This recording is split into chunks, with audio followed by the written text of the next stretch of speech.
A sloth, a donkey, and a curious human. Send a prompt and see what they're doing. One hits record with a question on his mind. Two brothers pick it up, see what they find. Corn takes his time, Herman's got the facts. Back and forth, they never hold back. My weird prompts, come on in, that's where we begin. My weird prompts, glad you're here. This episode was generated using artificial intelligence. Please verify facts.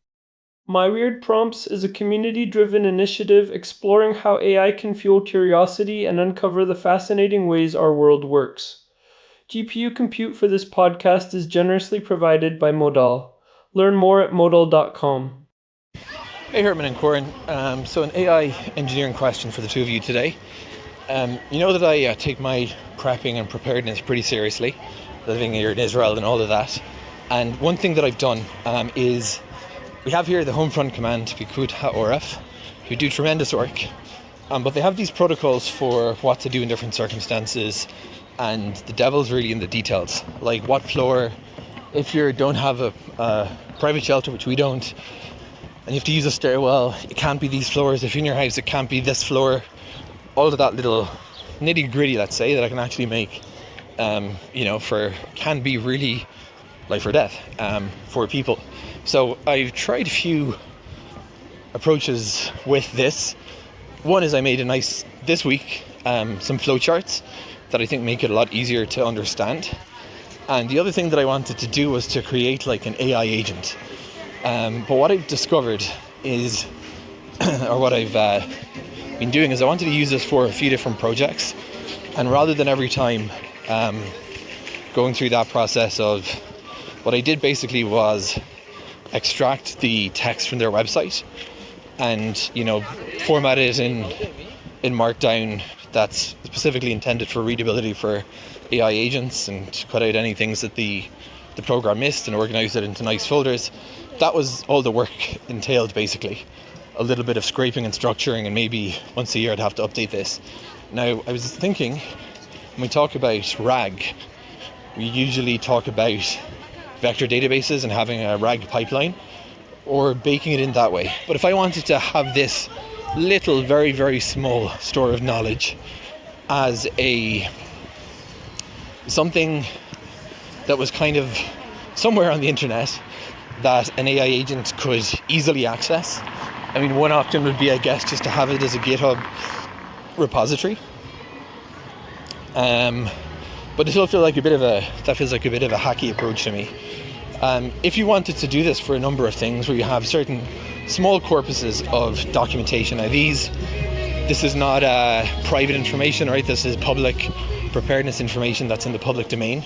But if I wanted as a sort of public service to put it somewhere that anyone else making AI tools that wanted to have robust grounding from the guidelines. And the reason why, I mean, you could say, why don't you just point them to the website? The website has a lot of extraneous content and it's geo-restricted. So it's actually and you'll find this with a lot of websites, they're not easy targets for AI agents to read, at least yet. And even if it wasn't geo-restricted, when you give an AI agent currently the task of go on this website, find the guidelines, it might seem very easy to you, but for the AI tool, it just hits the URL, reads the whole page, soaks up a huge amount of unnecessary context, reading the navigation menu and stuff like that, and it's vastly less efficient because it's just fumbling its way in the dark. So I'd love to know, Herman and Corin, if you have any thoughts on approaches and best practices for creating public, persistent, and AI-optimized small data stores. I was looking at a government website the other day, and it felt like I was trying to perform archaeology through a straw. You have these massive bloated pages designed for a browser from 15 years ago, wrapped in layers of anti-bot security that make it nearly impossible for anything modern to touch the data. It is a total data desert out there, Herman. It is like we have all this information, but it is locked behind a wall of legacy code and aggressive firewalls. It is worse than a desert, Corn. It is a fortress. My name is Herman Poppleberry, and I have spent the last 48 hours digging into exactly why these public safety portals are so hostile to the very tools that could save lives. Today's prompt from Daniel is about this specific friction. He is working on structuring the Homefront command protocols in Israel into clean Markdown to make them actually usable for AI agents. He is seeing the same thing we are, which is that official portals like the National Emergency Portal are often geofenced or hit with aggressive anti-DDoS measures during active conflicts. As of late March 26, over 60% of government emergency portals still rely on heavy JavaScript rendering that completely breaks standard headless browser scrapers. This essentially locks out the developers who are trying to build real-time safety tools when they are needed most. It is a classic case of the security measures actually undermining the mission. If you are in Jerusalem right now, like Daniel is with Hannah and little Ezra, you need that information to be instantaneous. You cannot be waiting for a heavy JavaScript payload to hydrate while a red alert is active. Daniel is basically asking us how to take this raw, messy public sector data and turn it into a high-protein grounding corpus that an AI agent can actually digest without hallucinating. We are talking about moving from a world where we design for human eyes to a world where we design for machine ingestion. And that is the fundamental shift we are seeing in 26. We are moving away from human-readable web design as the primary goal and toward machine-readable documentation as a public safety imperative. If an agent cannot ingest your data, for all intents and purposes, that data does not exist in an emergency. We have to stop thinking about websites and start thinking about grounding corpora. So let's get into the meat of this. Daniel has already started extracting this stuff into folders and Markdown. He is looking for the best practices for hosting this small, high-stakes corpus. Why is Markdown the gold around here? Why not just a clean JSON API? JSON is great for discrete data points, like a temperature reading or a stock price. But for protocols, SOPs, and complex instructions, Markdown is the gold standard because of how it interacts with retrieval, augmented generation, or RAG. When you are using a RAG pipeline, you are essentially asking the model to look at a slice of text and treat it as the absolute truth. Markdown provides a structural hierarchy that LLMs understand natively. A header level 1 tells the model, "This is the big topic," and a header level 3 tells it, "This is a specific sub-instruction." It reduces token noise significantly. In fact, current benchmarks show that Markdown-based RAG pipelines have a 15 to 20% improvement in retrieval accuracy compared to raw HTML ingestion. You are stripping out the divs, the scripts, and the tracking pixels and leaving only the semantic marrow. I love that. Semantic marrow. It sounds like something you would order at a very nerdy bistro. But okay, if we are building this grounding corpus, as you call it, we have to talk about the structure. Daniel is using folders, which is a good start. But how do we make sure an agent knows which folder to look in when things are moving fast? We need to talk about the metadata layer. This is where YAML front matter becomes essential.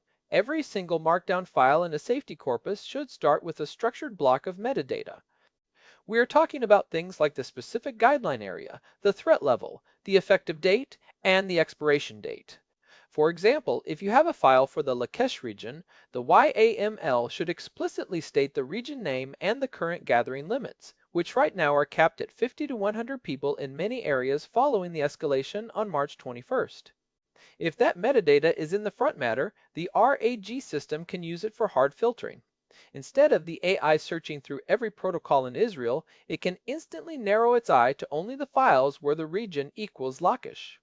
It prevents the model from accidentally giving you the shelter instructions for Haifa when you are standing in Ashkelon. Right, because a hallucination in a technical manual is annoying, but a hallucination in an emergency protocol is a catastrophe. If the AI tells you to stay in a light construction building when the protocol says you need reinforced concrete, that is a life and death error.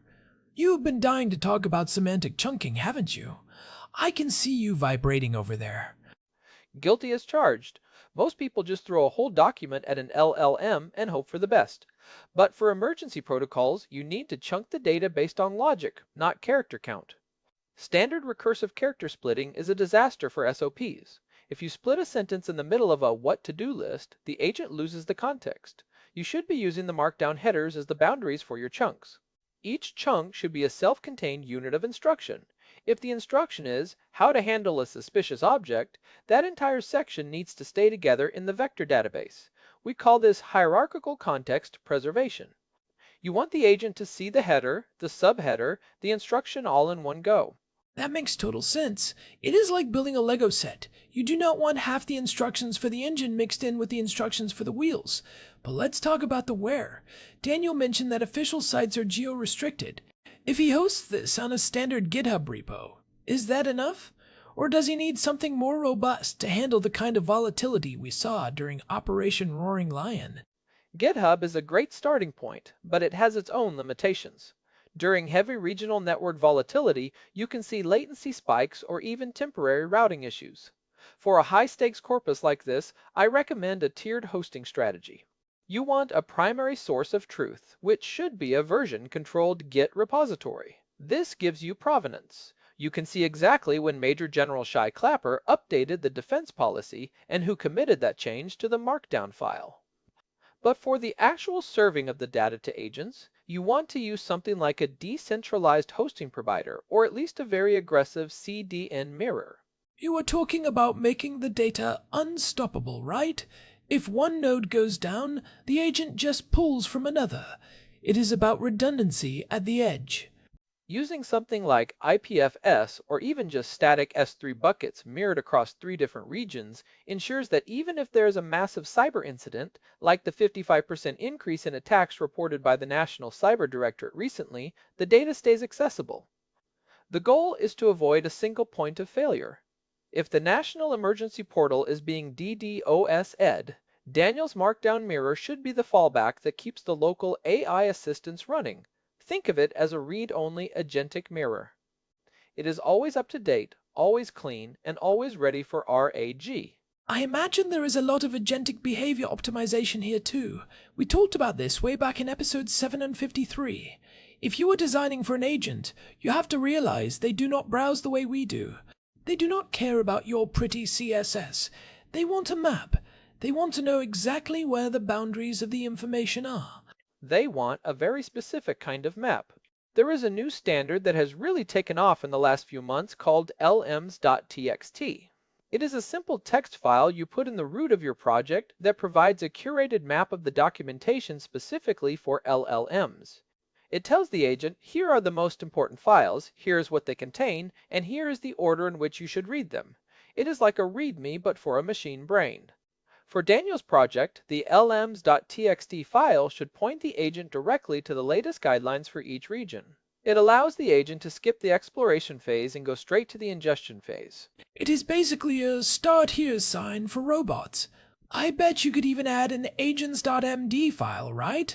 Like a README, but specifically for the system prompt of the agent. That is actually a brilliant idea and a growing best practice. An agents.md file can provide the persona and the constraints for any model accessing the corpus. It could say, you are a safety assistant. When referencing these files, always prioritize the effective date in the YAML front matter. If a protocol is older than 24 hours, flag it as potentially stale. This moves the logic out of the code and into the documentation itself. It makes the data agent aware. It is about giving the data its own set of guardrails. I like the idea of the data having its own set of rules. It is like the data is protecting itself from being misinterpreted. Speaking of protection, we have to talk about provenance.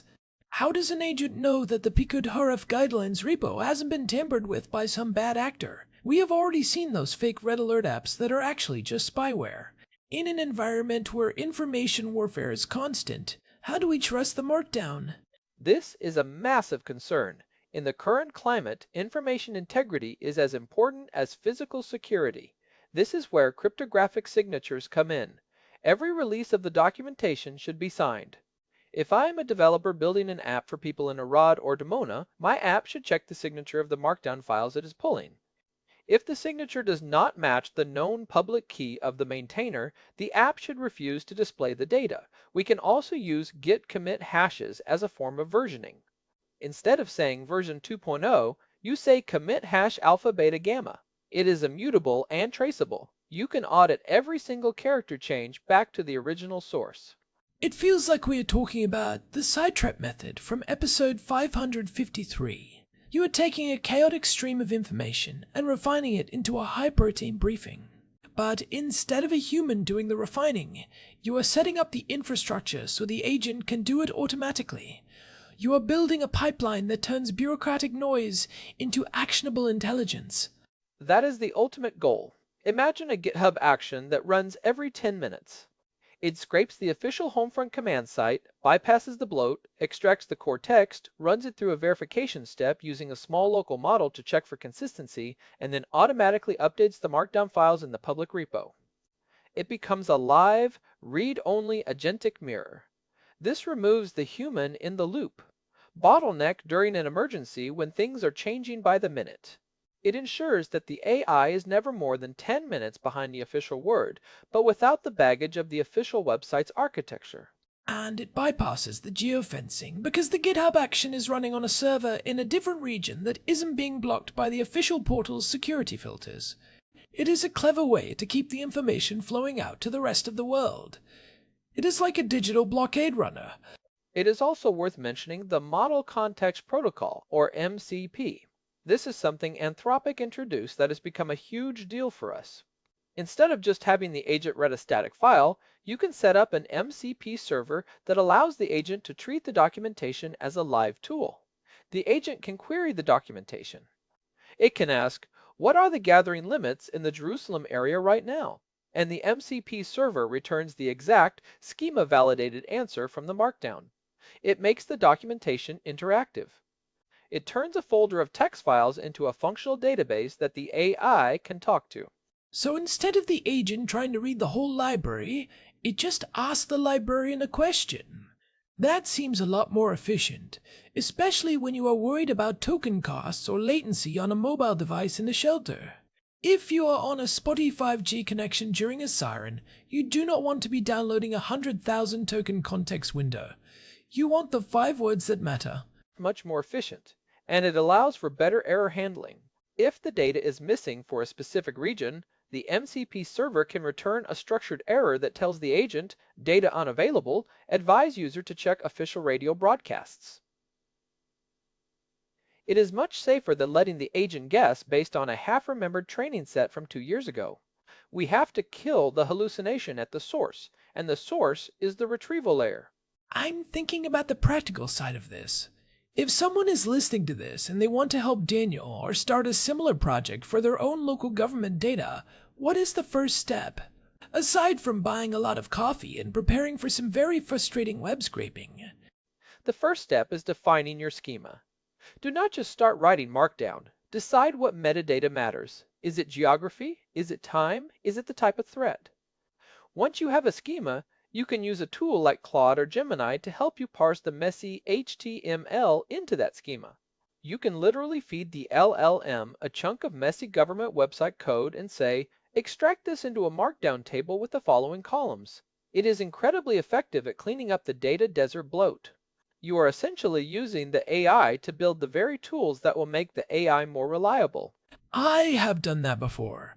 It is surprisingly satisfying to watch a mess of nested tables and non-breaking spaces turn into a clean, readable Markdown list. It is like power washing a very dirty sidewalk. You see the structure emerge from the grime. It really is. And once you have that clean data, you need to think about the lms.txt file we mentioned. That is the low-hanging fruit.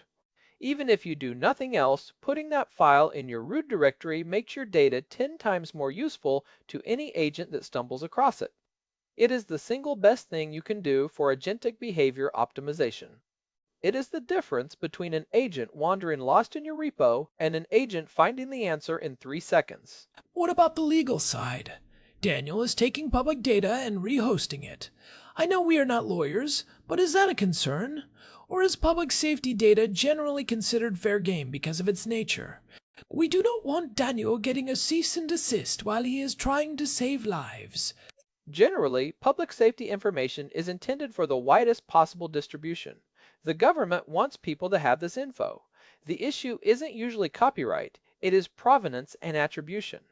You have to be very clear that this is a mirror and not the official source.